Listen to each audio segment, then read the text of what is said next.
जीवन को देखने का हर व्यक्ति का दृष्टिकोण बहुत बहुत भिन्न है और जैसा हर व्यक्ति का दृष्टिकोण है उस दृष्टिकोण का सम्मान भी होना चाहिए पूरा पूरा, क्योंकि हर आदमी अपने अपने दृष्टिकोण को सार्थक बनाने की दिशा में रोज़ रोज़ आगे बढ़ता है, रोज़ रोज़ आगे बढ़ता जा रहा है। किंतु आगे बढ़े ठीक है, मगर अपने आप से मिलना भी आवश्यक है, क्योंकि जब तक अपने आप से नहीं मिला जाएगा, अपने आप के साथ में नहीं बैठा जाएगा, तो तब तक अपने का अपने से ठीक ठीक परिचय हो कैसे पाएगा, होगा कैसे परिचय जब तुम अपने साथ बैठे ही नहीं, उठे ही नहीं।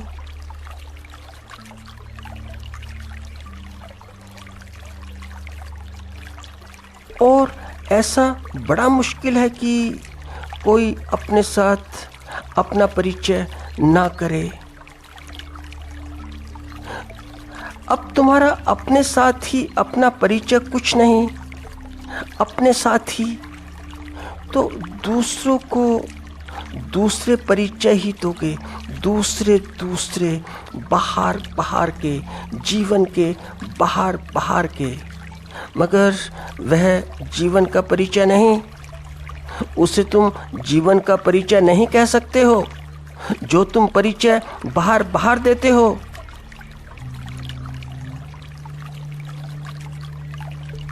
अपने साथ थोड़ा सा बैठना चाहिए। और फिर एक बात तो बताओ कि अपने साथ अपना ही परिचय ना हो, अपने साथ ही ना बैठे हों ना उठे हों और ऐसे व्यक्ति को ज्ञान प्राप्त हो जाए, ऐसा कैसे हो सकता है? यह ज्ञान की प्राथमिक शर्त है, प्राथमिक, कि अपने साथ थोड़ा सा संबंध हो, अपने ही साथ। मगर हम करते विपरीत हैं, बिल्कुल विपरीत। हम सारे वह उपाय करते हैं जो हमें बहुत दूर ले जाते हैं हम ही से।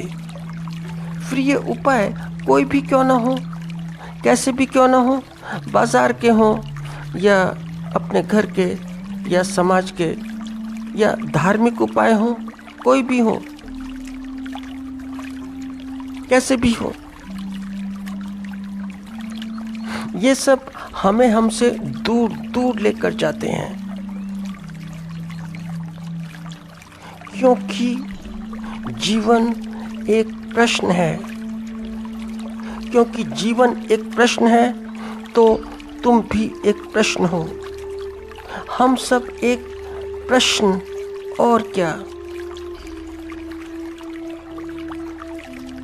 तो प्रश्न जीवन का, और जीवन भी हमारा, जीवन की कॉपी भी हमारी और पेन भी हमारा, साथ में अनुभव भी हमारा। और प्रश्न ठीक से समझ में आया नहीं, प्रश्न कहाँ समझा, कैसे समझा, कहाँ ठीक से समझ में आया प्रश्न कि जीवन ने प्रश्न क्या उठाया, कि जीवन ने क्या प्रश्न पूछा है जीवन से।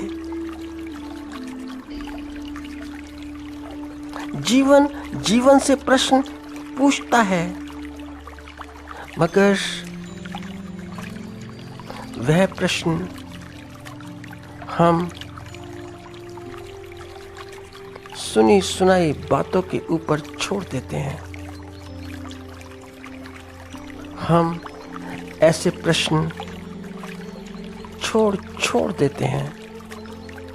ऑप्शनल हैं ऐसे प्रश्न कि तुम ये प्रश्न छोड़ दो, बाकी सब प्रश्न देख लो। कि तुम जीवन के प्रश्न छोड़ो, बाकी सब प्रश्न देखो, सामाजिक देखो, राजनीतिक देखो, इधर उधर के देखो। मगर जैसे तुम देखते हो ना कि एग्जामिनेशन में ऑप्शनल होता है कि ये प्रश्न छोड़ दो, दूसरा चूज कर लो। ऐसे ही जीवन के प्रश्न छोड़ देता है।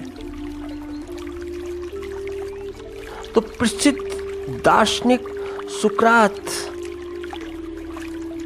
जो कि जगत का बड़ा अद्वितीय व्यक्ति है, अद्वितीय आज भी है, वह कहता है कि प्रश्न को ठीक समझो, ठीक तुम प्रश्न पर केंद्रित हो जाओ और पूरे प्राण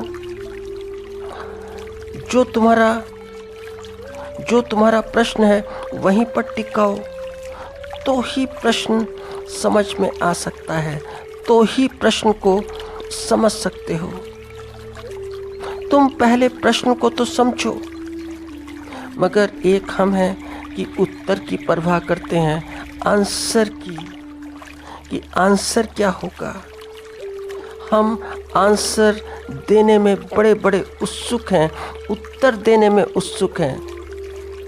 और ये प्रश्न जो जीवन से उठते हैं, ये व्यवस्था के नहीं, सामाजिक सोशल नहीं, पॉलिटिकल नहीं, जीवन के हैं, जीवन से उत्पन्न होते हैं।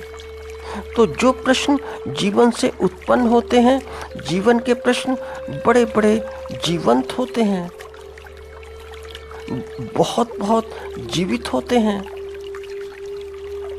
प्रश्न हम समझ कैसे सकते हैं, कहाँ से समझेंगे? जब खुद के साथ ही नहीं बैठेंगे तो प्रश्न कैसे समझ में आएंगे? तो हम कैसे समझेंगे? और जिन्होंने समझा तो उन्होंने भी पहले प्रश्न को समझा, प्रश्न को, जीवंत प्रश्न को, जीवन से निकले प्रश्न को। तो सुकरात ठीक कहता है कि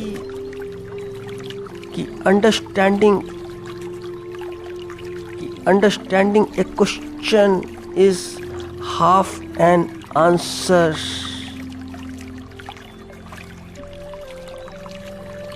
नहीं तो प्रश्न एक और उत्तर अनेक, स्थिति एक और अभिव्यक्तियां अनेक।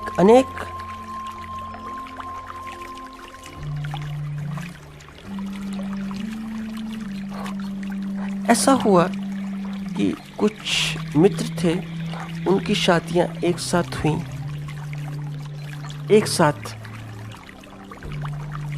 ऐसा कि जैसे सामूहिक विवाह होते हैं, तो ऐसे ही मित्र थे, सबकी शादियां हुई, एक ही दिन हुई। एक दिन हुई तो बड़े अंतरंग मित्र थे। तो कोई कवि, कोई शायर, कोई नेता, कोई वीर रस का कवि और कोई धार्मिक। तो रात्रि में अंतरंग पलों में हुआ क्या कि कवि ने अपनी पत्नी को बड़ी सूझबूझ के साथ छांट कर बड़ी सुंदर पोएट्री सुनाई, 2-4 पोएट्री सुनाई, 2-4 कविताएं सुनाई। क्योंकि उसका बातचीत में कोई रस नहीं था, कुछ भी रस नहीं कि बात करनी है। उसका रस अपनी कविता में, सारा का पूरा का पूरा रस, सारा का सारा रस अपनी कविता में। तो पत्नी शर्माए सुनकर,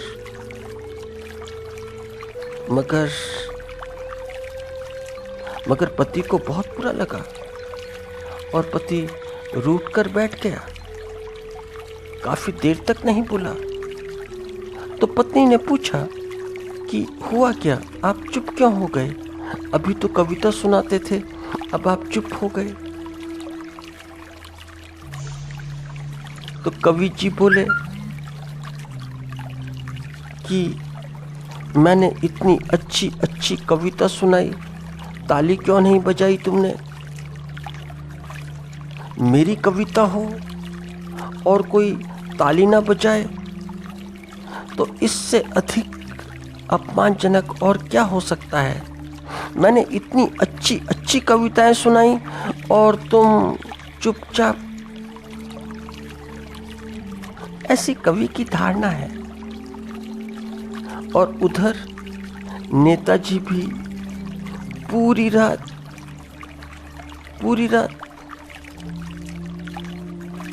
पहले मिलन में नेताजी पहले मिलन में अपनी पत्नी को समझाते रहे कि घर का विपक्ष बड़ा सशक्त है, बड़ा मजबूत है, इतना सशक्त कि पूछो मत। तो तुम्हें संभल कर यहाँ पर पैर रखने होंगे। तो कभी भी सरकार गिरने का भय है। कोई एक आदमी, एक परिवार का थोड़ा सा पैर पीछे खींचे कि सरकार हमारी गिर जाए। तो विपक्ष की चाल में बिल्कुल मत आना। ये सारी विपक्षी चाल हैं, इसीलिए समझाता हूँ क्योंकि तुम नई। तो पूरी रात बेचारी पत्नी, पूरी रात उसने विपक्ष की चालबाजी को समझने में ही गुजारती, पूरी रात। और वीर रस के जो कवि होते हैं, जो बड़े बड़े लोग होते हैं वीर रस के, वे भी अपने मान सम्मान के बारे में, अपनी पारिवारिक पृष्ठभूमि के बारे में काफ़ी बातें करते हैं, वीरता की गाथा सुनाते हैं। और सुनाते सुनाते वीर रस के बहुत सारे लोग होते हैं जो ऐसा समझते हैं कि बस आज ही अधिकार पूरा का पूरा जमा दो, पूरी पृष्ठभूमि ऐसी कर दो कि आगे कोई ऐसी पृष्ठभूमि जमाने की आवश्यकता ना हो। और फिर हद तो तब हो गई कि उनमें से एक, वे कुछ धार्मिक थे। तो उन्होंने कहा कि वे कुछ ऐसे सुनाने लगे कि बात क्या करनी, क्योंकि वे सारा का सारा धर्म को ले आए। उन्होंने कहा कि मेरा भाई ऐसा कि जैसा लक्ष्मण, और माँ ऐसी, मेरी माँ ऐसी कि जैसी माँ कौशल्या। तो पत्नी सुनती रही पहली बार, क्योंकि पति पत्नी का पहली बार का संवाद था। सुनती रही, वह सुनाता रहा। और फिर वह बोला कि उससे भी छोटा भाई मेरा भरत के समान, उसका हृदय इतना पवित्र कि जैसे भरत का। और फिर और दूसरा भाई वह शत्रुघ्न के समान। और पिताजी की तो बात पूछो मत। पिताजी तो ऐसे कि जैसे राजा दशरथ।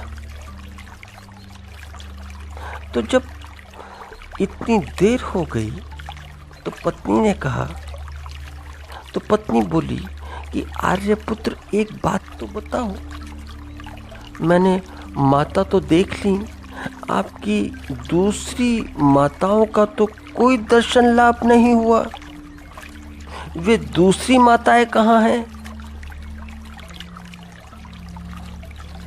तो पति को अपनी धार्मिक बातें बंद करनी पड़ी। जीवन का दृष्टिकोण भिन्न भिन्न होता ही है और भिन्नता ठीक भी है, मगर भिन्नताओं में से जीवन प्रश्न भी पैदा करता है। और कैसे प्रश्न पैदा करता है? समानता के। समानता के प्रश्न, और समानता के प्रश्न का उत्तर जीवन ही दे सकता है और दूसरा कोई नहीं, कोई भी नहीं।